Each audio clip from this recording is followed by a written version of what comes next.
News Channel 5 Network. This is Morning Line with Nick Barris. Good morning, everyone. Nick Barris here. Thanks for joining us on the big show. It's Morning Line. It is Monday. I hope you had a great weekend. Boy, the weather yesterday, depending on where you were, was awesome. It was very pretty. And, you know, the temperatures, though, dropping now. And this time of year, we need to start addressing the issue of our pets. As we do sometimes come springtime, what are we going to do? Actually, we can talk about pets anytime, but it's getting cold. Things to do, what to expect, all of that. If you have a dog, a cat, if you have a bird, maybe a fish, if you have a poisonous snake, we cannot help you. I've tried to get her to answer questions about venomous, not poisonous snakes, and she refuses. But I think if I had a pet cobra, okay, and it was ill, and it was going to die, I think if I went to Allison Fields, she would do what she could to save it because you have a Hippocratic oath. I don't avoid questions about venomous snakes because I do not want to answer them. It's because I don't know the answers. I don't deal with them. So I am going to stay out of it. But if it had an abscess on its abdomen, could you not treat it? No, but I could absolutely refer you to someone who can. Do you ever work with dangerous animals? I mean, I have in the past. I've helped with snakes and monkeys. A serval? Servals. When I was in vet school, I drew blood from a wolf who was not anesthetized. In the Smoky Mountains, there's like they have an enclosure, I want to say for red wolves. I can't remember. It was a really long time ago. Yeah, that was a little scary. Yeah, the park rangers like went in with this net and they were like running around and they caught this wolf and they laid it down and I'm like, what is happening? I was a vet student. Yeah. And they like tackled it and held it down and they're like, okay, get the blood. I'm like, what? And they're like, just get the blood. And I'm like, put its head. And they're like, get the blood. I'm like, okay. Yeah. That's pretty cool. It was really cool. You'd have to admit, though, that most of the serious injuries you have sustained in your illustrious career as a veterinarian have been on behalf of or because of domestic animals, cats and dogs. Yeah. You've been chomped a few times. I've been chomped quite a few times. Also large animals. I got some good kicks in vet school. Yeah. And so large animals can, you know, they can kill you. Oh yeah. Was that, are you talking about horses? Horses, cows. Oh, a horse kick will kill you. Sure. Yeah. Cow kicks just hurt real bad. So yes, for me, my worst injuries have been from dogs. Yeah. I've gone to the hospital once for a cat bite. But you know, it's part of the territory. Part of the territory. This is Allison Fields. She is a veterinarian. She is a regular guest on this show, and it's great to have her on. So if you have questions, we do have the number on the screen. 737-7587 is the number if you want to jump in, join in the conversation, whatever you might want to talk about. We can cover some of our usual ground, but, you know, I actually contacted Allison. A lot of people know from my Facebook page that our beloved pug, Betty Davis, passed away. And it's sad, and I hated it, and it was awful, and I put some of the emotions behind me now, but she had a cancer, a lymphoma, at age 9. And we have our own veterinarian, but I always like to bounce things off of Allison because I think she's the best and she's always really good about taking my calls. And I really appreciate your advice on this. Absolutely, and I'm so sorry about sweet Betty. And we both have lost animals and we've shared it on this show, but it was an education for me. I've had animals die before, but in this manner where we had to seek out treatment for the cancer. And you go, first of all, finding specialists for this cancer. There aren't a lot of them. No.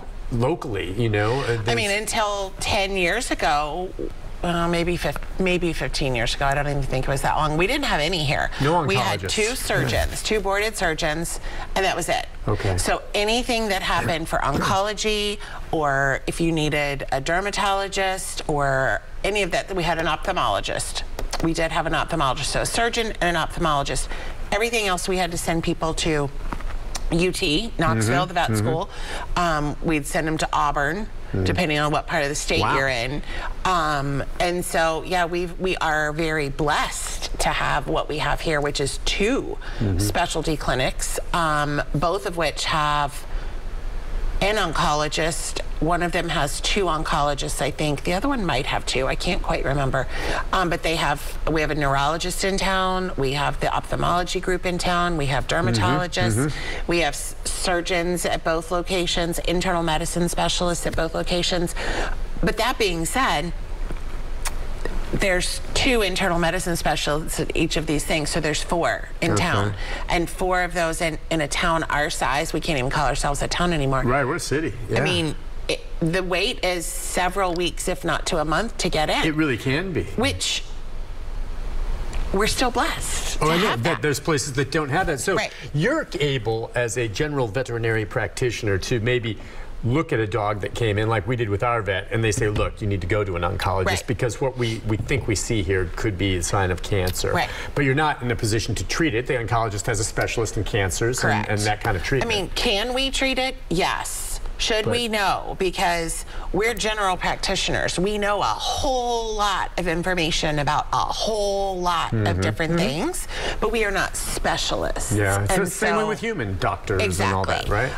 Well, I mean, not really. Human doctors, they are special. I have a general practitioner. But that's all he does is medicine. Right, but I mean, they'll refer me to a specialist. Yeah, you can't compare them to veterinarians because veterinarians are anesthesiologists, we're internal medicines, we're surgeons, we're dermatologists. You do a lot more. We do all of it as a general practice. We do all of it at a certain depth. Yeah. And then when you need something more specific, we have to refer out. Gotcha. That's right. And so that's what it is, just trying to get into one and finding out. With regard to cancer treatments in animals and compared to humans, it's basically the same. Chemotherapy, and you're the one that introduced me when we were talking on the phone about this, and our oncologist mentioned it, to the CHOP treatment. Yeah. Which CHOP? What's that? You know, but that you said is pretty much the gold standard right now of what you can try to do to fight off cancers. Yeah. Well, for that cancer. For that kind. This is a lymphoma. Yeah.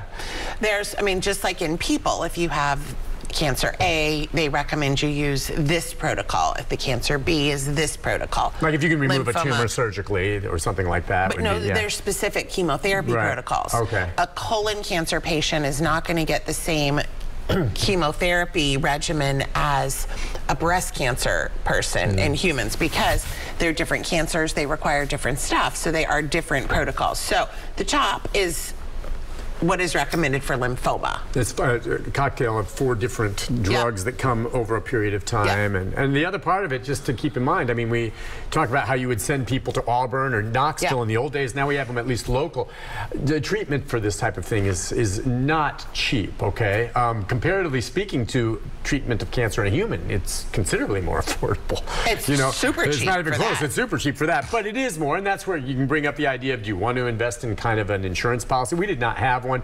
Betty Davis didn't live long enough to go through the full CHOP procedure, which could have cost quite a bit of money, but we were prepared to spend it. Insurance would not have covered it. It wouldn't have covered CHOP anyway, huh? Well, not if you already had. Oh, that's what I mean. If I already had. If you had obviously insurance. You can't buy it when you need it. No, now. But now moving forward, you know, with our other dogs, we can go ahead and invest maybe in a policy. We need to look at that. But this is the first time with one of our dogs we've had a situation quite like that, you know.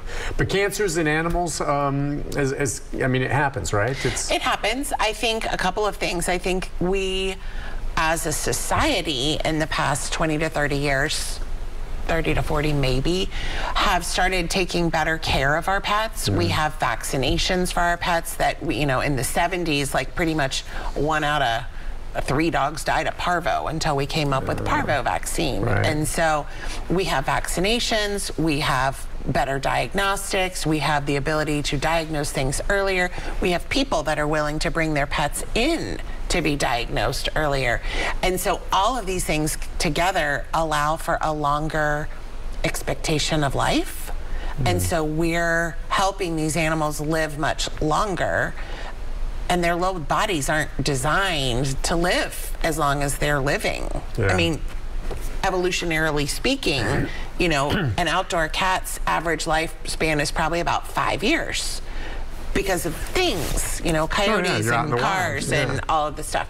But I think the fact that they are living longer gives them a chance to have more cell mutations. And so we're seeing, everybody's like, we're just seeing all these cancers now. Well, we are. Because they're living longer. But they're living longer, so we have a higher incidence of that allowing to happen. And we also have much more, we didn't take x-rays. Not many people had x-rays 30 years ago. Now we have digital x-rays. So we have the ability to diagnose these things and find them. Before it was like, I'm so sorry, my dog's gonna die. Right. And now you can diagnose and maybe you can do "Here's-" something about it. Right. Or at least know what it is. So Yeah, right, I don't right. know that we're getting more cancers necessarily. I just think we're able to find them, and I think that we might be getting more just because of age. Yeah, and because you have this ability to do this more, owners have, you know, you can get a better handle on what the condition is, and then with the help of the veterinarian giving you some advice, decide when, you know, you think, all right, let's do this, or they're suffering too much, it's not going to make a difference, and you have to make the very difficult call of putting the animal down, which we did not do with Betty Davis. She was under treatment, but it nailed her, and she died in her sleep. Is how it played out. But, you know, that's something, you know, the more you know, the more you can learn, the better, is the way I look at it. I want to know, and then having veterinarians like you give you that information helps you make a better choice for your pet. Yeah. And You know? I think that, you know, the fact that we have these specialists around, you know, I often, and I told you, there's nothing wrong with going to have a consultation with the specialist and just get more information. Right.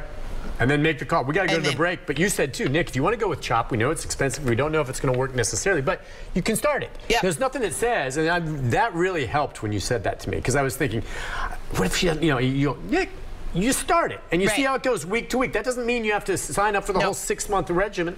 Go with it, and that's the way and that's where you stay in contact and evaluate. So it was an eye-opener, but I learned a ton. Good. And it was a wonderful thing on that respect. Miss Betty Davis already. But we'll take a break. When we come back, we'll talk more if you want to share a question or comment along those lines. But then we're going to get into, you know, this time of year, all right, what you're doing with fleas, ticks, things like this, because they like to come indoors where it's warm. They do. So we'll be back. Phone number's up if you have a question about your pets. Allison Fields with us. We'll be back with more right after this.